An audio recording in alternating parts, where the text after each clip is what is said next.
wabarakatuh.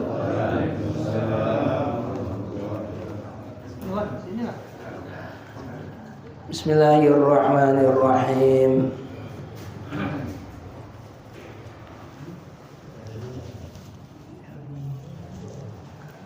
Alhamdulillahirabbil alamin.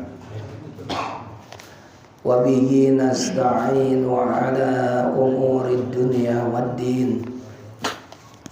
Wa sallallahu wa sallama ala asyrafil anbiya'i wa imamil mursalin Sayyidina wa nabiyyina Muhammadin wa ala alihi wa sahbihi ajma'in. Rabbi shrah li sadri wa yassir li amri wahlul 'uqdatam min lisani yafqahu qawli. Amma ba'd. Yang sangat saya muliakan seluruh orang tua jamaah Mushola Al-Falah, wabil khusus orang tua kita Al-Mukarram wal Muhtaram Ayahanda Haji Muhammad Rais Nalam. Mudah-mudahan beliau sehat selalu. Yang saya hormati Ketua Dewan Kemakmuran Mushola Al-Falah Bapak Haji Muhammad Zain. Yang saya hormati Ketua Majelis Ta'lim Malam Selasa Kanda Haji Muhammad Sawan, Akhina Ustadz Mahfud Ka'ban, Kanda Haji Ajis Muslim, pengurus RT, pengurus RW, tokoh masyarakat, para orang tua dan semua jamaah. Mudah-mudahan sehat, barokah, panjang umur, dan selalu dilipat curahkan rahmat nikmat oleh Allah Subhanahu wa taala. Alhamdulillah, malam Selasa ini kita dapat bermuajahah kembali setelah 2 pekan, ya, 3 pekan kita tawakuf sebab keberangkatan saya dan sebagian jamaah Mushola Al-Falah ke Tanah Suci untuk menunaikan ibadah umroh dan juga berziarah ke makam Rasulullah di Madinatul Munawwarah. Saya dan tentunya jamaah berdoa di Raudhah di depan Ka'bah. Mudah-mudahan jamaah Mushola Al-Falah mendapatkan anugerah dari Allah, bisa menunaikan ibadah umroh dan juga berziarah ke makam Rasulullah. Juga saya berterima kasih yang sedalam-dalamnya kepada pengurus mushola dan sebagian jamaah yang bertakziah, ikut menyolatkan dan ikut hadir pembacaan tahlil atas wafatnya ibu saya atau mak saya sampai dengan malam ke-7, malam Jumat kemarin. Ada Pak Haji Zain, Bang Haji Sawan, Abang Jamil, Bang Amin, Bang Emi, ada Bang RT Nasruddin atau yang lainnya, maaf yang mungkin nggak kesebut. Saya sangat berterima kasih dan subhanallah yang hadir banyak sekali. Saya juga nggak menduga yang hadir sebanyak itu. Bahkan di masyarakat masih jadi omongan sampai sekarang. Sejarah selama kampung itu ada, baru itu katanya acara tahlil banyak yang kayak gitu. Habaib aja lebih dari 10 orang yang hadir. Para habaib, kiai-kiai dan lain sebagainya. Ya saya, oh iya, Ustaz Mahfud, satu sisi ya bersedih ditinggal sama emak, di sisi yang lain ya bersyukur karena dari mulai nyolatin itu, banyak sekali yang nyolatin wafatnya juga hari Jumat, dan tahlilnya juga alhamdulillah banyak sekali yang ikut hadir. Bahkan banyak kiai-kiai yang WA saya dan habaib, mereka yang tidak hadir menyolatkan emak di masjid karena ada tugas khotib di tempat lain, mereka ikut melaksanakan sholat gaib. Ya, kita berdoa mudah-mudahan ibu saya dan orang tua kita semua yang sudah wafat dalam keadaan husnul khatimah, termasuk min ahlil jannah, min ahlil khair, dan diampuni semua dosanya, diterima amal ibadahnya. Baik bapak-bapak sekalian, mari kita mulai pengajian kita, membaca Fatihah untuk orang tua kita semua, wabil khusus waqifu hadzal musalla, yaitu Bapak Haji Tahir bin Haji Rimin dan Wa Aja Siti binti Mahmud, serta semua orang tua jamaah mushola Al-Falah, dan juga ucapan terima kasih, apresiasi yang setinggi-tingginya kepada donatur S3 sodaqah sehari 1.000. Malam hari ini disetorkan sejumlah Rp2.700.000. Teriring doa, mudah-mudahan Allah membalas dengan pahala yang berlipat ganda, rizki yang banyak, barokah, dan anak-anaknya dijadikan Allah anak yang sholihin wa sholihat, dzurriyyatin thayyibat. Bismillahirrahmanirrahim.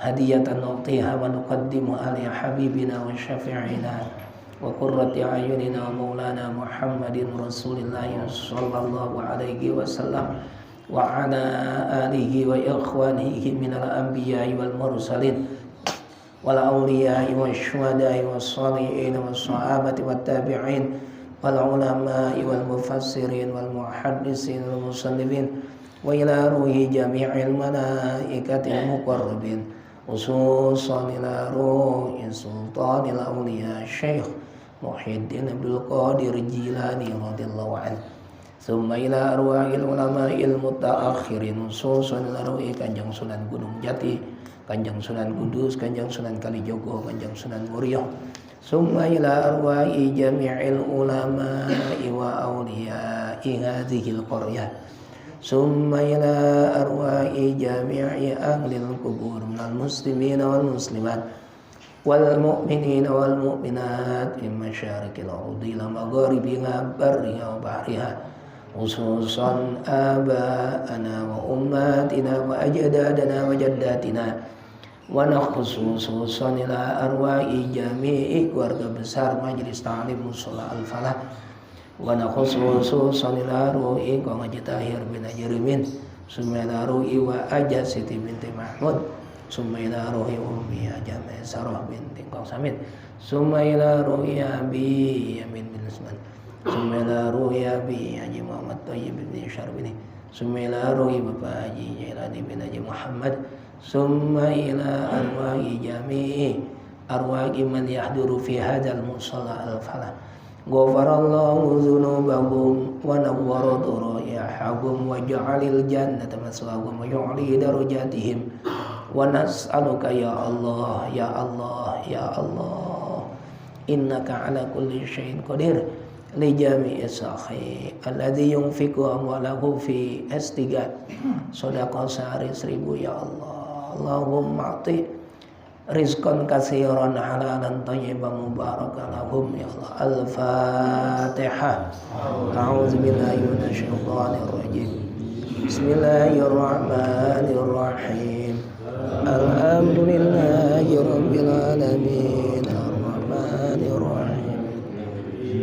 Iyyaka na'budu wa iyyaka nasta'in.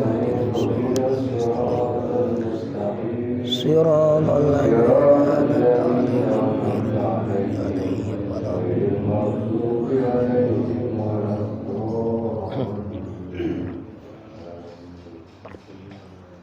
Assalamualaikum warahmatullahi wabarakatuh. Mari sama-sama sebelum kami kita baca akhiratul mujmalah. Semoga iman kita bertambah dan terus bertambah. Bismillahirrahmanirrahim.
Bismillahirrahmanirrahim. Kita lanjutkan kajian kitab Fathul Qarib. Kita sampai pada pembahasan kurban. Mari kita bahas tentang hewan buruan, terus yang boleh dimakan, yang tidak boleh dimakan, ya. Bismillahirrahmanirrahim. Faslun ay hadza faslun fi ahkamil udhiyati, menerangkan tentang hukum-hukum udhiyah. Apa itu udhiyah?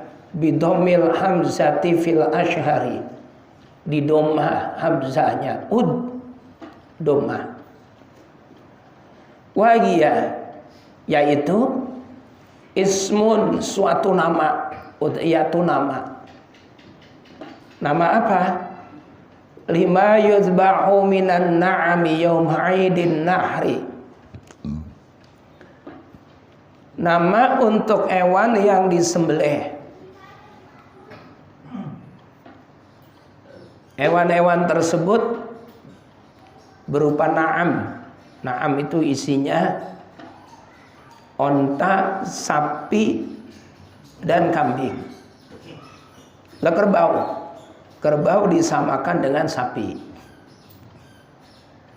Nyembelihnya kapan? Yauma 'aidin nahri, pada hari raya kurban atau hari raya Idul Adha.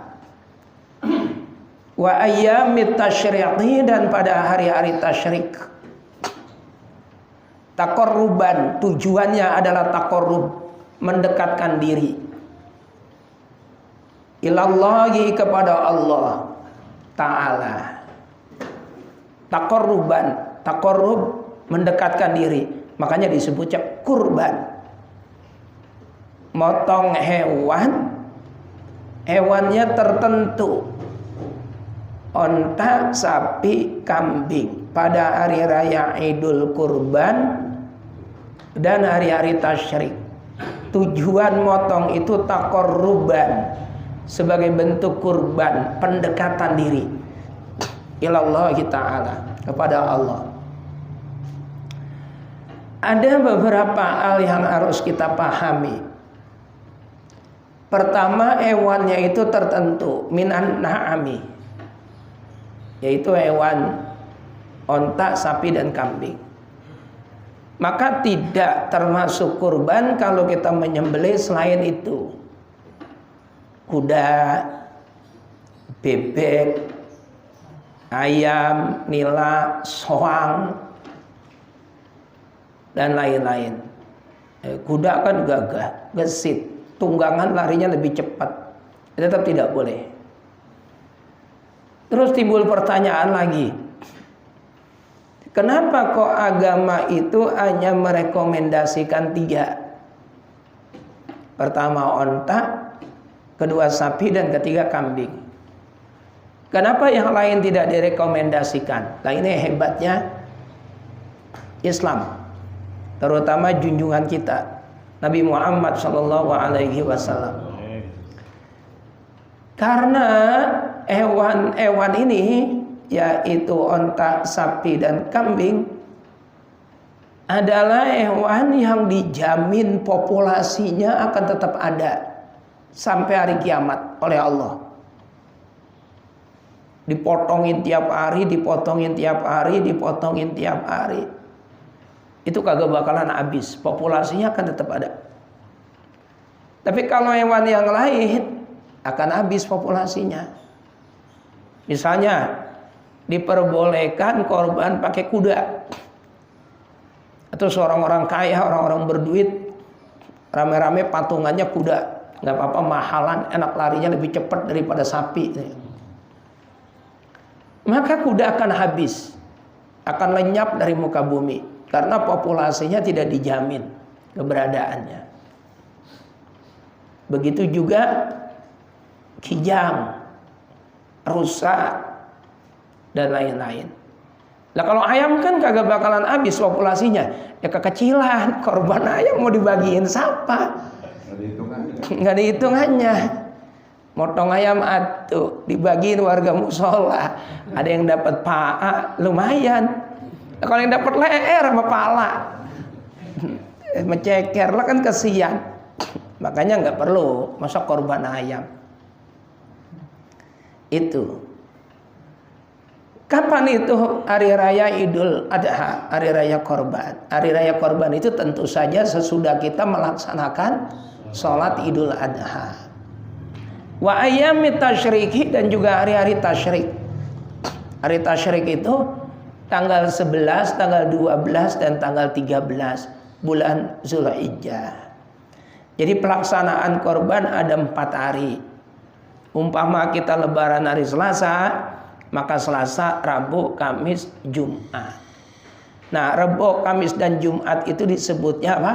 Hari tasyrik. Habis asar hari Jumat masih boleh korban? Boleh. Tapi begitu malam Sabtu, habis maghrib, udah habis, sudah nggak ada lagi korban. Korban itu penting. Penting banget. Sampai ada perbedaan pendapat antar ulama. Menurut Imam Abu Hanifah, korban itu wajib hukumnya. Tapi menurut Imam Syafi'i, korban itu hukumnya sunnah muakkadah. Di kitab Lataiful Ma'arif Fima Lima Wasimil Am Wal Wadhaif, itu Sayyidina Abu Bakar dia tidak pernah berkorban. Nggak pernah berkorban. Sayyidina Umar nggak pernah berkorban. Nah, terus timbul pertanyaan, kenapa kok beliau-beliau ini tidak berkorban? Untuk memutus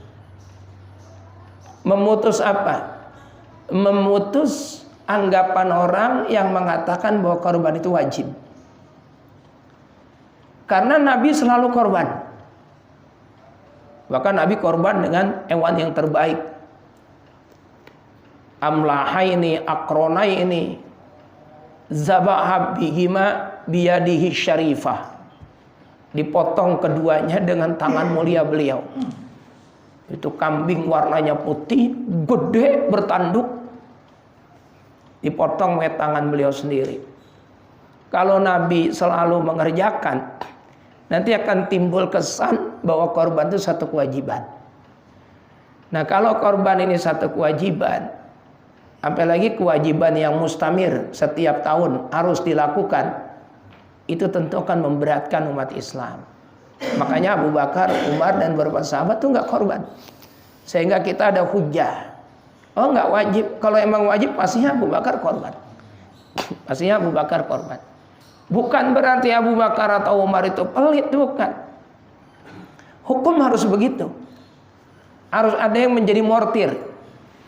Harus ada yang dikorbankan untuk ketetapan hukum. Saya tanya deh, jawab dengan jujur aja.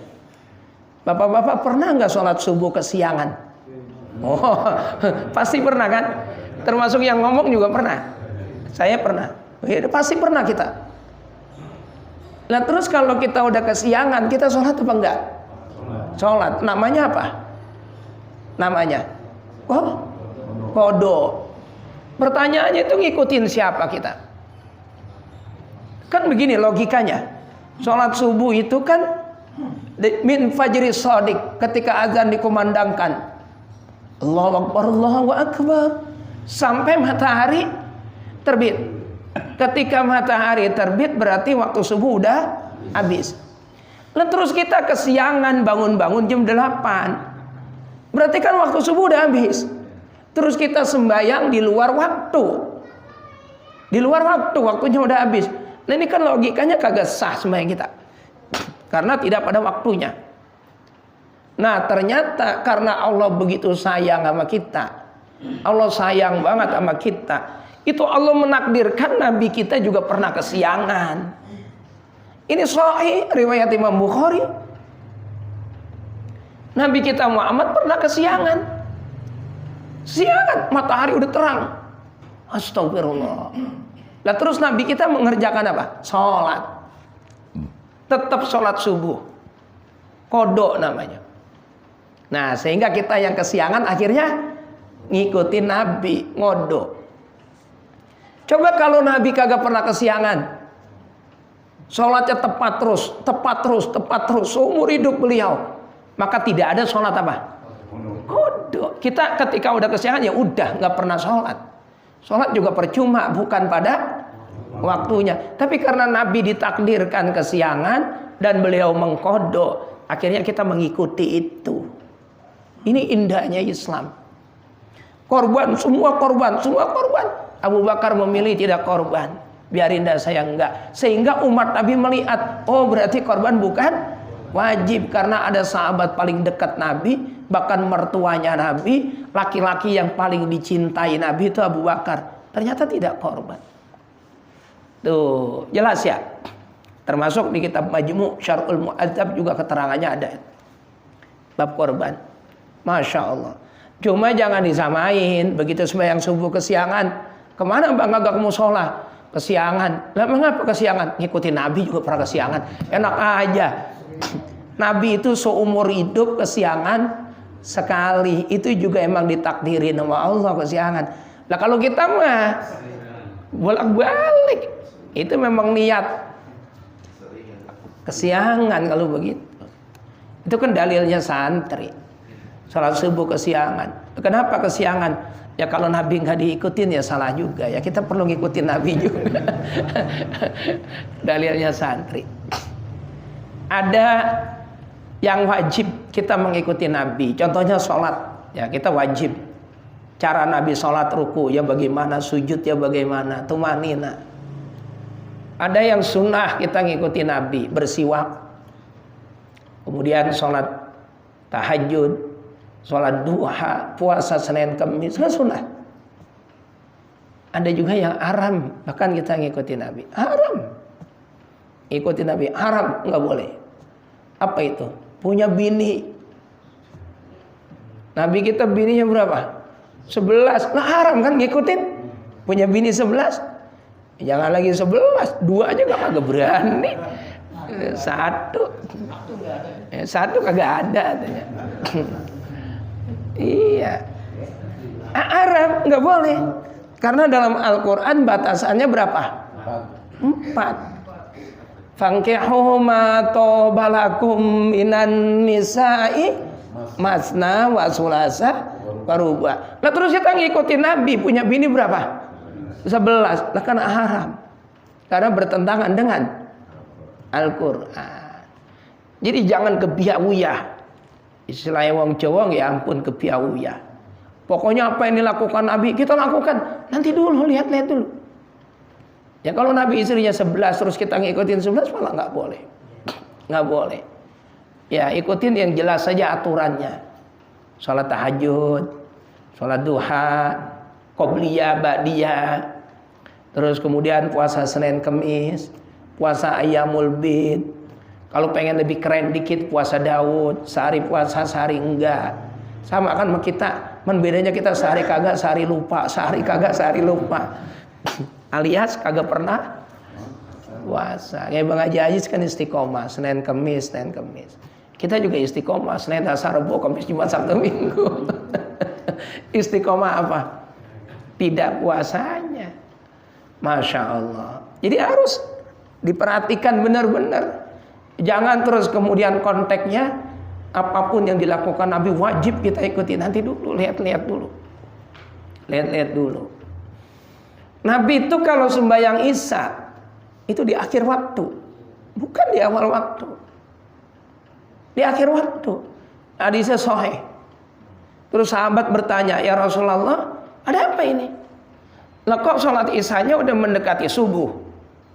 Kata Nabi, inilah waktu Isya yang sebetulnya.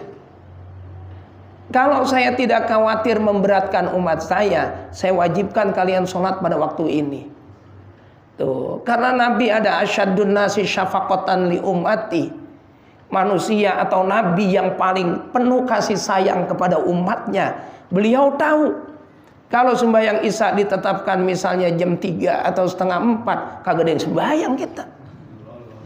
Kagak ada yang sembahyang. Makanya sembahyang Isya ditaruh di awal waktu.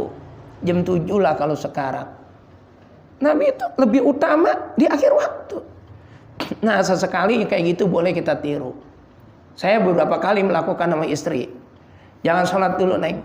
Emang apa Bi? Ntar aja. Kalian kita habis tahajud. Habis bangun tidur sholat Isya terus tahajud. Sholat Isya dulu. Bangun tidur sholat Isya, tahajud, sholat witir. Beberapa kali saya kerjakan. Kenapa nggak di awal waktu? Ya Nabi yang mengatakan lebih utama di akhir waktu. Khusus sholat Isya. Bahkan beliau mengatakan inilah waktunya sholat Isya. Kalau saya tidak khawatir memberatkan umat saya wajibkan mereka sholat di waktu ini. Nah yang kayak gitu sesekali boleh. Kalau kita punya keyakinan bahwa kita pasti akan bangun. Nah kalau kita nggak punya keyakinan, ya jangan. Udah sholat Isya berjamaah. Atau kalau Bapak hanya mengerjakan sendiri, saya bisa Pak Ustadz, sembahyang Isya nanti di akhir waktu bisa. Cuman sendiri nggak jamaah di rumah, ya udah lebih baik di awal waktu. Bareng-bareng di musola berjamaah.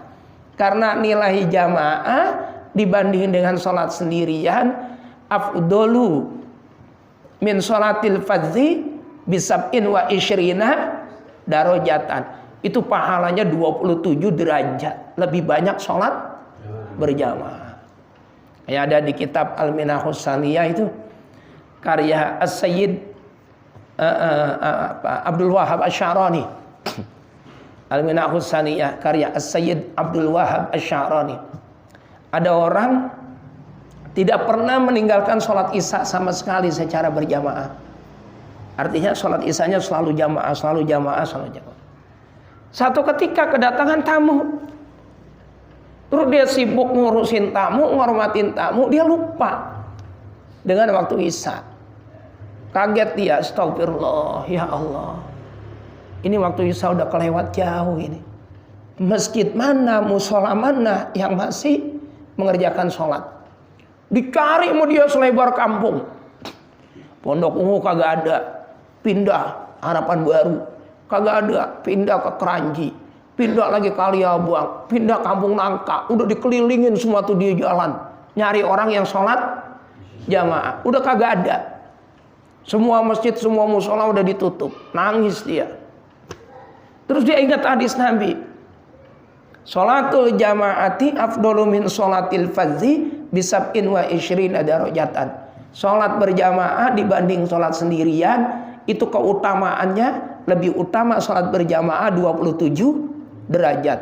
Akhirnya untuk menyamai sholat jamaah, dia kerjakan sholat isya itu 27 kali. 27 kali dia sholat isya. Sampai jidatnya hitam, sampai dengkulnya memar, sampai kakinya kapalan. Isyanya sampai 27 kali. Agar setara dengan sholat berjamaah. Karena kecapean udah dapat 27 kali sholat. Bukan 27 rakaat, 27 kali sholat. Berarti 27 dikali 4. Tidur dia, dalam tidur mimpi. Dia naik kuda, kudanya bagus sekali. Terus di depan itu ada kelompok orang pakai kuda, kudanya lebih bagus. Sekelompok orang di depan dia. Dia ketinggalan sendirian di belakang. Dia pacu kudanya sekencang-kencangnya. Tapi semakin dipacu itu kuda, itu yang di depan semakin tidak terkejar. Dikejar lagi, dikejar lagi, dikejar lagi. Tapi yang depan semakin menjauh, semakin menjauh. Akhirnya salah satu orang yang ada di depan itu nengok ke belakang. Kata dia apa? Sekuat apapun upayamu mengejar kami, kamu gak akan pernah bisa mengejar kami. Walaupun kamu sudah mengerjakan 27 kali sholat isya, tetap tidak bisa menyamai kami yang sholat berjamaah. Jadi sekelompok orang itu adalah orang yang sholat apa? Jamaah. Dia padahal udah ngerjain 27, tetap aja gak bisa ngejar yang jamaah. Itu di kitab Al-Minah Husaniyah karya As-Sayyid Abdul Wahab Asy'ari. Paham ya? Masya Allah, kayak apa luar biasanya. Nah jadi kalau kita tidak berjamaah, bisa bangun. Saya pasti bisa guru, bisa saya. Cuma masalahnya saya pasti sholatnya sendirian. Ya sudah jangan. Lebih baik kita berjamaah, walaupun di waktu yang awal. Nah kalau mau ngerjain di waktu akhir, kayak saya tadi itu pesan sama istri, jangan sholat dulu Neng, ntar kita sholat bareng di akhir waktu isya. Sesekali boleh, jangan tiap hari. Nanti akhirnya kebablasan. Sampai lagi kayak Pak Haji Zaid yang biasa jadi imam, ya kagak ada mulu dicari sama jamaah. Udah lebih baik kita secara normal saja. Itu banyak sunat-sunat Nabi yang kemudian barangkali sering kita abaikan atau kita nggak ngerti. Alhamdulillah kemarin ya berziarah ke Nabi. Nggak, setiap kali ngelihat makam Nabi itu pasti menangis, itu pasti. Dan saya Pak Askaryono juga, Pak Hadi bisa masuk ke Raudhah ya Pak. Alhamdulillah di Raudhah kita menangis juga di situ sampai menumpahkan air mata, berdoa mudah-mudahan betul-betul jamaah mushola Al-Falah ya Allah. Terus saya ingat itu, biar kesini jangan cuma saya ya Allah. Saya mohon yang pada ngaji itu mushola Al-Falah, bapak-bapaknya, ibu-ibunya saya mohon bisa kesini itu ke Raudhah. Terus bahkan saya sendiri ini, nggak sama Pak Adi, nggak sama Pak Askaryono. Terus saya ke Makla, ziarah ke Sayyidatina Khadijah, itu naik taksi bayar sendiri itu. Sama Pak Haji Priyono. Priyono orang Pondok Sani karena dia punya bapak meninggal. Meninggalnya di sana, terus konon katanya dikuburin di Makla. Dia ngajakin saya pengen ziarah bapak saya di Makla. Ya udah kita naik taksi. Naik taksi ke Makla, bayar 25 real. Terus ziarah, udah sampai Makla. Kan nggak tahu yang mana kuburan bapaknya, nggak tahu. Orang kuburan nggak ada patoknya, cuma batu doang, tempel-tempelin. Sudah tawasul aja bapaknya yang mana, kayak udah kita bacain di situ. Nah terus saya ke Sayyidatina Khadijah, istri pertama Nabi. Ya sama itu, luar biasa cucuran air mata itu di makam Sayyidah Khadijah. Itu istri paling dicinta Nabi. Sampai ini ada cerita menarik ini. Sayyidah Khadijah itu satu-satunya istri Nabi yang dicemburui oleh Sayyidah Aisyah. Padahal waktu Nabi menikah dengan Aisyah, Khadijah sudah meninggal, udah wafat. Tapi dicemburuin. Istri-istri Nabi yang masih hidup, Sayyidah Maimunah, Sayyidatina Maimunah, Sayyidatina Hafsah, Mariatul Qibtiyah, Zainab, dan lain sebagainya. Itu nggak ada yang dicemburuin. Bahkan yang udah wafat yang dicemburuin. Kayak apa sayangnya Nabi sama Khadijah. Nah, terus yang jadi pelampiasan siapa? Anaknya, Sayyidatina Fatimah. Fatimah, iya bu, kata Aisyah, anak tiri mah, ibu tiri. Saya tuh sama ibumu Khadijah lebih mulia saya. Kata Fatimah, apa sebabnya bu? Ibu lebih mulia daripada ibu saya. Ya jelaslah. Waktu Nabi kawin sama ibumu janda. Tapi waktu Nabi kawin sama saya perawan. Jelas lebih mulia saya. Wong ibumu janda, saya perawan kok. Kalau nggak percaya tanya aja sama Rasulullah. Pastilah lebih mulia saya perawan, ibumu janda. Ditanya sama Nabi, ya Rasulullah, apa benar yang disampaikan oleh ibu Aisyah? Nabi kita enteng aja jawabnya, enteng banget. Menarik tapi enteng. Ya enggak lah, lebih mulia ibumu. Apa sebabnya ya Rasul? Sebab waktu saya menikah dengan ibumu, saya perjaka. Sedangkan waktu nikah dengan Aisyah, saya udah duda. Tinggal dibalik doang. Tinggal dibalik. Nah itu nyenengin siapa? Nyenengin Fatimah, anaknya Nabi. Nah bahkan kalau kita merujuk kepada maqalah ulama, asar, hadis, itu ada 4 wanita yang jadi pemimpin di surga. Pertama Sayyidatina Khadijah. Yang kedua Sayyidatina Fatimah. Yang ketiga Sayyidatina Asiyah, istrinya Firaun. Dan yang keempat Sayyidatina Maria, ibunya Nabi Isa. Nah, saya ziarah ke Sayyidatina Khadijah. Terus saya ziarah ke Zubair bin Awam, menantunya Abu Bakar, suaminya Asma binti Abu Bakar. Kemudian saya juga ziarah ke Abdullah bin Zubair bin Awam. Terus saya ziarah ke Syekh Nawawi Banten. Wah, Masya Allah, itu saya senangnya luar biasa. Kerinduan yang terjawab. Karena kan saya banyak sekali membaca kitab beliau. Nasayul Ibad, ya Ayatuz Zain, Tangkihul Qaulil Hasis, Maroh Labid, kitab tafsir. Itu karya Syekh Nawawi semua. Orang Indonesia itu, dari Banten. Ternyata kuburannya istimewa banget. Sendiri.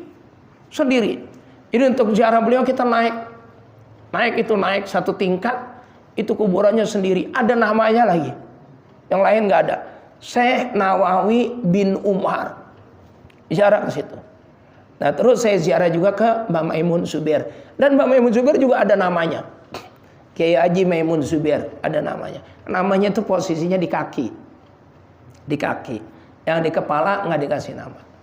Ziarah situ. Jadi kerinduan yang terjawab. Ziarah ke Syekh Nawawi dan ziarah ke Mbak Maimun Zubair. Alhamdulillah. Memang kita umroh itu apa sih isinya? Ya kan ibadah. Di antara bagian ibadah kan ziarah. Apalagi ziarah istri Nabi. Kita ziarah Wali Songo aja nyampe kok. Yang kita ziarah itu kan masih cucunya. Nah ini kita ziarah langsung kepada neneknya. Itu Sayyidatina Khadijah. Sayyidatina Khadijah punya anak siapa? Siti Fatimah. Siti Fatimah punya anak siapa? Sayyidina Husain. Sayyidina Husain punya anak Ali Zainal Abidin. Ali Zainal Abidin punya anak Muhammad Bagir. Dan terus ke bawah sampai Wali Songo. Terus sampai para habaib. Nah kalau kita ziarah ke Wali Songo aja kita seneng, sampai ini langsung pimpinan tertingginya, yaitu Rasulullah dan istri beliau Sayyidatina Khadijah. Mudah-mudahan nanti bisa ziarah semuanya ke Rasulullah. Titik. Wal udhiyatu, korban itu sunnatun muakkadatun, sunnah muakkadah. Ya, sunnah muakkadah. Hai fi haqqina. Artinya sunnah muakkadah itu untuk kita umatnya Nabi. Wa amma fi haqqi sallallahu alaihi wasallam, adapun untuk Nabi Muhammad, fagiya wajibatun, maka korban hukumnya wajib buat Nabi. Tuh kayak apa coba? Makanya perintahnya itu kan perintah dari Allah. Inna a'toina kal kausar fasholli li rabbika wanhar. Itu perintah dari Allah. Kata Allah, sholatlah kamu. Itu perintah langsung. Dan korbanlah kamu. Sholat yang dimaksud sholat Idul Adha. Kok tahu kalau itu sholat Idul Adha? Karena dibarengi dengan kalimat korbanlah kamu. Sholat yang kemudian korban tentu saja sholat Idul Adha. Itu kan perintah dari Allah. Ada di Quran. Sholat kamu Muhammad dan korbanlah kamu Muhammad. Kalau perintah langsung datang dari Allah, itu hukumnya pasti wajib. Pasti wajib. Makanya dikomentarin oleh ulama, wa amma fi haqqihi sallallahu alaihi wasallam, adapun untuk Nabi Muhammad fagiya, maka korban itu wajibatun, wajib. Karena perintah langsung dari Allah. Tapi kalau buat kita, alhamdulillah, diturunkan tidak wajib, sunnah. Apa sebabnya? Karena Nabi kita begitu sayang sama kita. Sayangnya luar biasa. Sayang. Kalau memang kita diwajibkan juga, memberatkan. Setiap tahun kita korban, tiap tahun korban, berat. Berat banget. Ada sunnah. Dan sunnah ini juga bersifat sunnah yang apa? Yang apa namanya? Kifayah, sunnah kifayah. Sunnahnya sunnah yang bersifat kifayah. Artinya kalau satu keluarga ada suami, ada istri, ada anak, cukup satu keluarga beli kambing satu. Walaupun bininya mampu, anaknya mampu, udah cukup. Udah nggak semuanya harus berkorban. Bapaknya beli kambing, udah bapak ini korbannya, udah pahalanya buat kita rame-rame, boleh. Padahal dia mampu beli apa? Beli sapi 1 ekor mampu. Cuma dia beli kambing 1 buat rame-rame, boleh. Boleh. Itu namanya sunnah kifayah. Saking lunaknya, saking entengnya, Nabi menerapkan hukum buat umatnya. Kalau kemudian diwajibkan, yang mampu, bapaknya wajib, bininya wajib, anaknya wajib, cucu-cucunya wajib, memberatkan. Dah, yang penting satu keluarga satu udah cukup. Tuh. Ya kalau kemudian dia pengen nambah, nggak apa-apa guru. Saya pengen beli sapi 7 orang buat saya, bini saya, sama anak-anak saya. Ya lebih bagus kalau begitu. Cuman kalau dia milih 1 doang, 1 kambing udah. Atau dia patungan satu keluarga cuman 1 orang. Saya patungan sapi 1 keluarga 1 aja udah. Nggak apa-apa, boleh, cukup. Boleh. Nanti pahalanya semua kebagian. Pahalanya semua kebagian. Titik. Nah ini udah ada ini. Sunnatun muakkadatun alal kifayati. Alal kifayati. Kifayah. Titik. Bahkan Nabi kita faqad doa sallallahu alaihi wasallam fi mina'an nisa'ihi bil baqari. Rawahu Syaikhani. Nabi kita itu pernah menyembelih sapi bakor dengan tangan beliau sendiri untuk istri-istri beliau. Untuk beliau korban sendiri, untuk istri-istri beliau juga korban. Nih kalau kita mau ngikutin kayak gitu bagus. Cuman kalau kita udahlah saya mah 1 aja sekeluarga, ya boleh. Boleh saja. Titik. Bahkan Nabi juga pernah mengatakan kepada Sayyidatina Fatimah. Qala li Fatimah radhiyallahu anha, qumi ila udhiyatiki fashhadiha fa innahu bi awwali qutratin min dami'a yughfaru laki ma salaf min zunubiki. Rawahul Hakim. Hadis sahih. Kata Nabi kepada Fatimah, Fatimah, labbaik ya Rasulullah. Kamu datang ke tempat penyembelihan hewan korbanmu. Lihat, longok. Karena darah yang menetes dari hewan korbanmu itu menjadikan dosa-dosamu diampunin semua sama Allah. Berarti kan Fatimah apa? Korban. Padahal Nabi juga korban. Makanya kalau kita punya kemampuan, bapaknya korban, istrinya korban, anaknya korban, tentu lebih bagus, lebih cakep. Cuma tidak wajib, tidak keharusan. Andai kata satu keluarga udah cukup bapak aja, kamu terpahalanya bareng-bareng sama bapak, boleh nggak? Boleh. Cuman kalau pengen ngikutin Nabi, beliau korban, istri-istrinya juga dipotongin sapi, Fatimah juga korban. Ya silakan, tergantung kemampuan kita. Ya saya sendiri, alhamdulillah tiap tahun korban Pak, alhamdulillah. Setiap tahun korban. Terus emak saya, ya sampai beliau wafat. Kemarin saya beliin kambing 1 saya tuntun ke depannya. Mah ini kambing mah, niatin buat korban. Girang banget. Tiap tahun korban. Jadi maaf ya, bukan cuma ngajarin.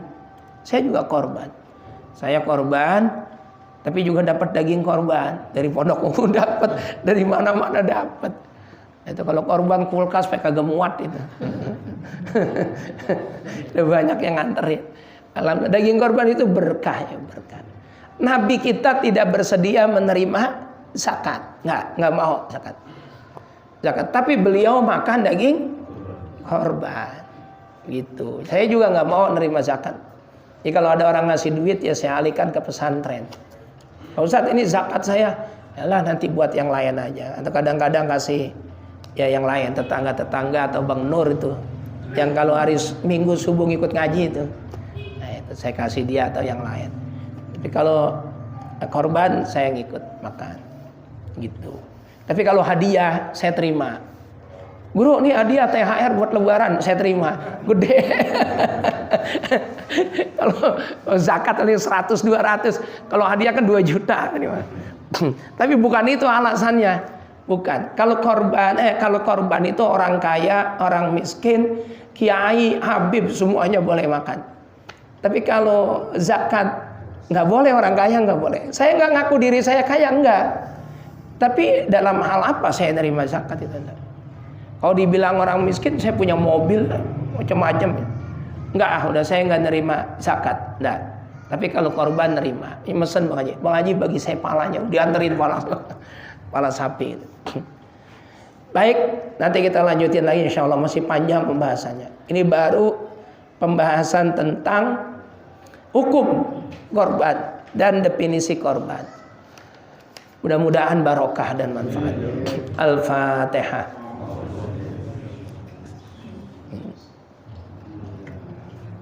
Iyyaka na'budu wa iyyaka nasta'in ihdinas siratal mustaqim siratal ladzina an'amta 'alaihim ghairil maghdubi 'alaihim waladdallin. Rabbighfirli wa liwalidayya wa lil mu'minin. Bismillahirrahmanirrahim. Alhamdulillahi rabbil alamin. Allahumma sholli ala sayyidina Muhammad wa ala ali sayyidina Muhammad. Allahumma ighfir lana wa li walidina wa li masyayyikhina wa li jami'il mu'minina wal mu'minat wal muslimina wal muslimat, khususan ila ru'i musannifi hadzal kitab, summa ila ru'i jami'i keluarga besar Majelis Ta'lim Mushola Al-Falah, ghafarallahu dzunubahum wa nawwara dharaihahum wa ja'alil jannata matsahum. Allahumma barik lana fi auladina wa dzurriyyatina wa la tadurrahum wahfazhum wa waffiqhum li ta'atika warzuqna birrahum. Allahumma ja'alna wa ahlana wa dzurriyyatina wa talamizatina min ahlil ilmi wa min ahlil khair wa min ahlil Qur'an wa min ibadikas sholihin. Rabbana atina fid dunya hasanah wa fil akhirati hasanah wa qina adzabannar. Wa sallallahu ala sayyidina Muhammad wa alihi wa sahbihi wa baraka wa sallam. Walhamdulillahi rabbil alamin. Assalamualaikum warahmatullahi wabarakatuh.